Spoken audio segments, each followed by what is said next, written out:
Caves look mysterious from the surface, dark openings carved into rock, promising adventure and discovery. But beneath the earth lies a world that doesn't forgive mistakes. In this video, we're uncovering the most painful cave deaths ever, with everyone dying in complete darkness. It was April 19th, 2017.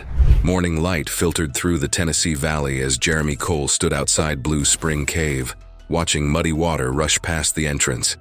3 days of relentless rain had transformed the familiar cave system into something far more dangerous. The 33-year-old HVAC technician from Cookeville should have turned around. Instead, he adjusted his basic snorkel gear and prepared for what would become his final underground adventure. For 5 years, Jeremy had been exploring Tennessee's limestone underworld through his local club, drawn by the challenge of squeezing through unmapped passages where few had ventured before.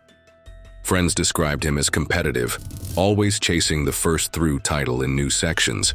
He had no formal cave diving certification, relying instead on strong swimming ability and determination. Blue Spring Cave stretched over 36 miles of mapped passages, known for its mix of dry tunnels and flooded sumps, underwater choke points connecting chambers. Recent storms had pushed water into normally dry passages, creating treacherous conditions that experienced cavers avoided. That morning, several club members warned Jeremy against attempting the flooded sections. The underground stream carried a stronger current, and water temperatures had dropped dangerously low. Jeremy's target was a narrow underwater slot near the sand room, leading to an uncharted chamber. Normally passable during summer's low water, the slot now resembled a submerged death trap. Armed with only a budget mask, fins, and helmet-mounted headlamp, Jeremy dismissed his friend's concerns, insisting the sump was just a short duck under and he'd be through it in seconds before conditions worsened. By early afternoon, the group reached the flooded section. The entrance was a low, water-filled crack barely accommodating human passage. One member tested it halfway before backing out, shaking his head at the dangerous current. Jeremy slipped in feet first, rotating onto his stomach to swim forward into the murky darkness. 30 seconds later, bubbles surged back toward the entrance. Scraping sounds echoed against rock as Jeremy's snorkel expelled ragged bursts of air. 2 cavers grabbed his ankles, pulling desperately. Rotating him freed his torso slightly but jammed his arm in the narrow passage. A third member entered with scuba equipment, reaching Jeremy after nearly a minute, which seemed like eternity. But by then, Jeremy was motionless, his mask dislodged and filled with muddy water. They immediately called for help, but they knew it was only for retrieval. Authorities from the Putnam County Rescue Squad arrived within the hour and spent more hours working to recover Jeremy's body, finally pulling him free late that evening. The Tennessee Division of Natural Areas confirmed the death was caused by drowning and hypothermia, and reiterated that flooded cave sections should never be attempted without proper training and equipment. Jeremy's funeral was held 3 days later at a small church in Cookeville, with family, club members, and co-workers filling the modest sanctuary. It was November 22nd, 2015. The Welsh countryside around Ogof Ffynnon Dhu was shrouded in gray mist as David Morrissey tweaked his frayed climbing rope. The 41-year-old postal worker from Cardiff had earned a reputation among his caving friends for dangerous frugality, reusing old gear with the stubborn declaration that if it worked last time, it'll work again. That Sunday, his frugality would cost him everything. David wasn't an experienced caver. Over 3 years with the local club, he'd joined weekend trips more for social reasons than technical skill development. However, caving demands specialized equipment and training as explorers navigate through underground systems, where rope failure, hypothermia, or getting lost in unmapped passages can prove fatal within hours, especially in Wales's notoriously cold and wet cave systems. Friends described him as stubborn and overly confident, dismissing safety concerns with jokes about gear snobs who replaced equipment too frequently. That morning, David's group planned a challenging traverse through Ogof Ffynnon Dhu's cold, wet chambers. The route required rappelling into a 50-foot vertical shaft dropping into a partially flooded chamber. While his three companions brought newer ropes, David insisted on using his own static line, an older rope with visible fraying near the sheath that should have been retired months earlier. His friends hesitated, examining the damaged section with obvious concern. One mentioned that ropes seen better days. David waved off their worries, clipping into his harness with practiced confidence. He insisted that there's still plenty of life left in the rope, already positioning himself at the shaft's edge, unaware of the deadly decision he just made. At 2:15 in the afternoon, David began his descent into the narrow shaft. 25 feet down, disaster struck.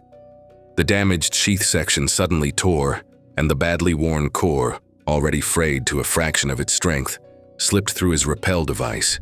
He plummeted the remaining distance, landing hard in waist-deep near-freezing water with a sickening crack from his ankle. David tried standing but collapsed immediately, his face contorting in agony. His friends reached him within minutes, but the chamber's narrow, constricted layout made movement impossible without causing additional trauma. In the cramped vertical shaft without haul gear, any attempt risked worsening his injuries. They attempted warming him with thermal blankets and body heat, but the water-soaked environment rapidly sapped his core temperature. They couldn't do anything but call for help, knowing it would take 2 hours for rescue to arrive due to the cave's remote location. While waiting, David's condition deteriorated catastrophically. Violent shivering gave way to confused, slurred speech, as hypothermia claimed his cognitive function. His skin turned pale and waxy, his pulse growing weaker despite his friends' desperate efforts to keep him conscious. When mountain rescue finally navigated the technical approach, they found David unresponsive in the frigid water. Resuscitation attempts in the cramped chamber proved futile. The combination of impact trauma and severe hypothermia had already claimed his life. David's funeral drew co-workers from the Cardiff Postal Depot and his 3 caving companions, who later admitted regretting their failure to insist on proper equipment. The service ended with a slideshow of his past expeditions, the final image showing him smiling in the same helmet, recovered from the cave. Cave Rescue South Wales issued an immediate safety bulletin warning against reusing worn ropes, emphasizing how cold water exposure transforms survivable accidents into fatalities. They also confirmed that the rope used in David's descent was frayed in multiple spots, likely contributing to his inability to climb back out before exhaustion set in. It was August 18, 2016. The humid air outside a limestone cave near Sepah, Myanmar, hung thick with the promise of rain, as Daniel Price fixed his headlamp and checked his gear. The 42-year-old eco-tourist from Oregon had traveled halfway around the world to explore Myanmar's lesser-known cave systems, drawn by reports of massive bat colonies and untouched chambers. What should have been another adventure in his collection would become a deadly encounter with one of nature's most efficient predators. Back home in Oregon's temperate climate, Daniel had spent weekends exploring familiar limestone systems with predictable hazards. But Myanmar's caves were different, hotter, more humid, and filled with wildlife he'd never encountered. His experience with Pacific Northwest caves hadn't prepared him for the biodiversity lurking in Southeast Asia's underground ecosystems. That morning, Daniel joined 2 fellow travelers and a local guide for an expedition into a remote system known for its spectacular bat colonies. The guide's safety briefing included routine warnings about snakes, delivered matter-of-factly as part of standard precautions. Dense rodent populations made the caves prime hunting territory for pythons, but the warning seemed theoretical, just another item on a checklist. The route alternated between wide chambers and tight, slick passages with standing water. Deeper underground, the air thickened with ammonia from bat guano, forcing the group to rely entirely on headlamps cutting through the oppressive darkness. After 40 minutes of careful navigation, they reached a seldom-visited side chamber the guide had described as quiet and beautiful. None of them noticed the faint, rhythmic movement above the ledge. While his companions unpacked water bottles, Daniel walked ahead, scanning chamber walls with his headlamp beam. likely lying in ambush for bats or rodents. A 12-foot Burmese python, pressed flat against a ledge above head height, was startled into a sudden defensive strike. Its massive head slammed into Daniel's upper arm before the muscular body wrapped around his torso in a deadly spiral. Daniel dropped his light, struggling desperately to push off the constricting coils. But the python's grip locked his arms, compressing his chest with crushing force. The guide and another traveler rushed forward, striking the snake with walking sticks and rocks. But the python held firm, tightening with each movement. After about a minute, Daniel's struggles weakened and he lost consciousness. His face turned pale as the constriction had already cut off blood flow and breathing. The guide finally managed to hook the snake's lower body, unwinding the deadly coils. The python released and slithered quickly into a narrow crevice, vanishing into the darkness. Daniel still had a pulse at that point, but his breathing and heartbeat stopped later during the difficult carryout. Daniel was unresponsive, with no detectable pulse. They began carrying him out immediately, but narrow, wet passages slowed their desperate progress. The guide applied CPR in between pauses during the 40-minute exit, but proved unsuccessful. At the cave entrance, authorities were contacted, but it was too late. An autopsy at a Mandalay hospital confirmed that Daniel died from asphyxiation due to constriction, with multiple fractured ribs consistent with a large python's grip. Deep puncture wounds on his upper arm matched the animal's curved teeth, ruling out any possibility of drowning or head trauma. Daniel's body was returned to Oregon within a week, where a small funeral service was held at a community hall in Eugene. Friends, family, and fellow cavers shared subdued memories, many still grappling with how quickly an experienced adventurer could be overpowered underground. Myanmar's environmental authorities issued a renewed advisory to cave guides, urging them to keep groups together and avoid known python hunting areas during the wet season. The cave where Daniel was killed was temporarily closed to tourism, with warning signs posted in both Burmese and English at the main trailhead. It was February 16, 2015, in the marble karst of Takaka Hill, New Zealand. The morning was warm and still as Sarah McLean stood at the edge of Harwood's Hole, adjusting her harness and checking her gear. The 30-year-old barista from Nelson had been eyeing this 600-foot vertical shaft for years, drawn by its reputation as one of New Zealand's most challenging rappels. What should have been a routine descent would become a deadly lesson in the dangers of cutting corners underground. Sarah worked part-time at a local climbing gym, teaching basic techniques and building confidence on outdoor rock faces. Friends knew her for taking efficiency shortcuts with rope work, techniques that shaved minutes off climbs but bypassed critical safety redundancies. She viewed these shortcuts as skill refinements, not dangerous risks. Harwood's Hole represented the ultimate test of her rappelling abilities. The shaft's smooth marble walls offered no ledges for resting, and the void beneath swallowed headlamp beams completely. Sarah joined a small tourist group, led by 2 licensed guides who had installed fixed ropes to ensure correct length and secure anchors for the treacherous descent. At the rim, the guides offered everyone access to their professionally rigged lines. Sarah declined confidently, insisting she was experienced and explaining she'd set her own rope so others could use the guides' equipment without waiting. The guides, busy assisting other clients, didn't press the issue. One warned her to measure her rope length carefully. The bottom was far beyond normal climbing drops, requiring precise calculations. She nodded dismissively, clipped into her own line, and began feeding rope over the edge. Her setup was characteristically fast but unmeasured against the full drop distance. Sarah started her rappel smoothly, descending with practiced movements down the marble walls.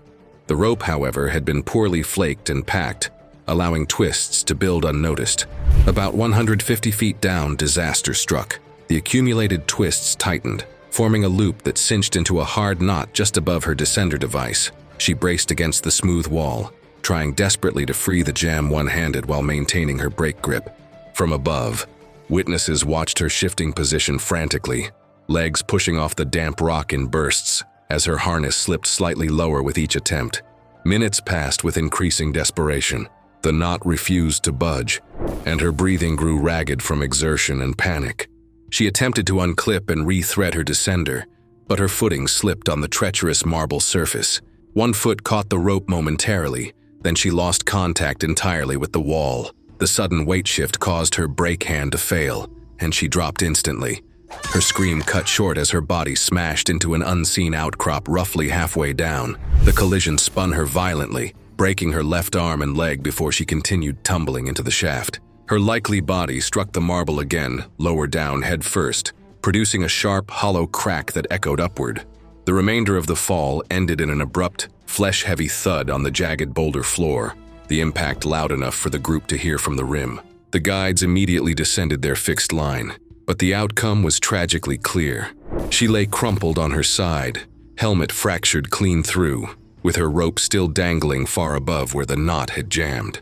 Sarah's memorial at the Nelson Cafe drew dozens of climbers and students. Her climbing shoes were placed permanently on a shelf above the counter, a reminder of potential cut short. Officials reviewed safety protocols for unguided setups at tourist destinations, reaching a blunt consensus. Shortcuts might save seconds, but in places like Harwood's Hole, they cost everything. It was May 9, 2018, deep in the limestone labyrinth of Sistema Huautla, Mexico. The surface world felt distant as Chris Alvarez moved through narrow corridors carved by centuries of water erosion. The 28-year-old geology student had traveled from California to join an international mapping expedition in one of the world's deepest cave systems. What began as another day of scientific exploration would end in tragedy when impatience met the unforgiving nature of fractured limestone. Chris's fascination with karst landscapes had driven her to volunteer with mapping teams across the American Southwest, building skills in technical survey work and cave photography.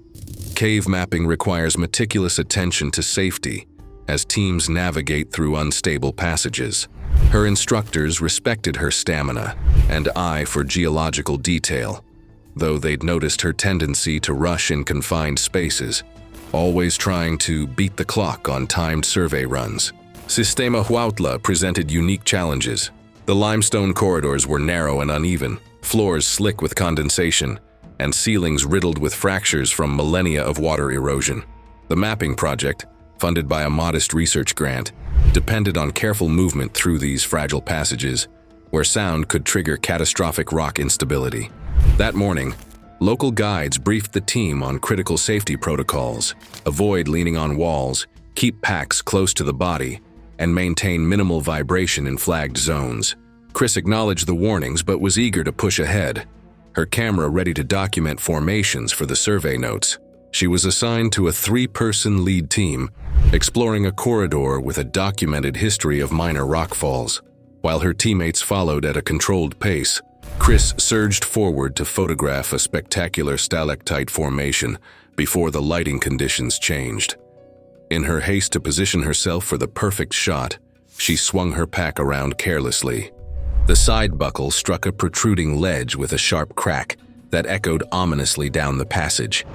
This section had been flagged earlier as an unstable zone, with evidence of previous microfalls from the ceiling. The sound was immediately followed by a deep grinding shift overhead, the unmistakable warning of structural failure. A limestone slab the size of a small table detached from the fractured ceiling without further warning. The massive rock struck Chris square across the torso, pinning her to the unforgiving floor. Her scream cut off abruptly as the weight compressed her chest. She gasped desperately that she couldn't feel her legs, her face contorting in agony and terror. Teammates frantically tried wedging a pry bar under the slab, but it barely shifted, sending choking clouds of limestone dust into the confined space. Knowing they couldn't remove the rock themselves, they dialed help. Chris remained conscious for several agonizing minutes, clutching at her teammates' gloves with weakening grip before her hands went still. Within minutes that the rescue equipment arrived from the rear team, she was already unresponsive, her body crushed beneath tons of ancient limestone. Authorities from Protección Civil coordinated with the mapping expedition's safety officers to recover Chris's body, a process that took nearly 6 hours due to the unstable ceiling and confined passage. The incident prompted an immediate review of the expedition's movement protocols, with investigators citing her premature advance into a flagged hazard zone as the likely cause. Her funeral in Santa Rosa drew family, former professors, and fellow cavers, many of whom spoke quietly about her dedication to geology and her eagerness to explore. The burial was modest, with no media presence, honoring the family's request for privacy. It was August 28, 2018, in the Mount Arthur Cave System, New Zealand. The forest above was bathed in clear, cool sunlight, but deep underground, the air hung heavy and motionless. Tom Burrows, a 46-year-old primary school science teacher from Nelson, viewed his headlamp and checked his camera equipment one final time. Tom's students knew him for hands-on science lessons, often featuring fossils and specimens from his underground expeditions. Cave exploration combines scientific discovery with technical challenges, a perfect blend of science and adventure that allowed him to photograph rare underground ecosystems for classroom presentations. His family know him for being enthusiastic and meticulous with gear, though prone to dismissing low-probability hazards as theoretical concerns. The Mount Arthur Caves were familiar territory. Tom had completed half a dozen trips through the system, but most had been in better ventilated upper passages where airflow remained adequate. The lower chambers presented different challenges: narrow, damp, and often poorly ventilated spaces where stagnant air could become deadly without obvious warning. That morning, Tom led a 4-person group into a lower section to photograph rare cave fungi for an upcoming presentation. The target chamber sat beyond a steep clay incline where airflow was notoriously poor. Testing equipment existed to monitor oxygen levels, but many recreational cavers considered it overkill unless exploring extreme depths. Tom carried none, relying instead on experience and instinct. They reached the target chamber and began setting up photography equipment. Tom mentioned feeling slightly lightheaded and unusually tired, but brushed it off as exertion from the crawl-in. Another member admitted to a faint sense of dizziness, though no one voiced serious concern. Within minutes, disaster struck silently. Tom's speech began slurring noticeably, and his stance wavered unsteadily. Initially, his companions thought he was joking around, but then he dropped to his knees, gasping desperately for air. Another member reported feeling dizzy, while a third's hands began shaking uncontrollably. The chamber had a known history of seasonal CO2 buildup from decomposing guano combined with poor ventilation, but the group had not expected levels to be dangerous that day. Recognizing the deadly danger of oxygen depletion, they attempted dragging Tom back up the clay incline toward fresher air. The climb felt impossibly slow and heavy, each step draining their remaining strength as the thin atmosphere sapped their energy. Halfway up the incline, Tom went completely limp. They pushed on desperately until reaching better ventilated passages, but by then, he had no detectable pulse. While one guy called for help, another applied CPR for nearly 20 agonizing minutes before they accepted the inevitable. Help arrived within an hour, but it was too late. Tom was pronounced dead then and there. Authorities secured the lower section, measuring oxygen levels well below safe thresholds and sealing off access until a full hazard assessment could be completed. The investigation concluded that the oxygen depletion was likely caused by a combination of poor ventilation and slow seepage of heavier gases into the chamber, a risk often underestimated by recreational cavers. Tom's funeral in Nelson drew over 100 attendees, including students, colleagues, and fellow cavers, many of whom shared memories of his energetic teaching style. His family requested a quiet burial without media presence, choosing instead to focus on his legacy as both an educator and an explorer. Thanks for watching. If these series of explorations and deadly decisions piqued your interest, click here for more.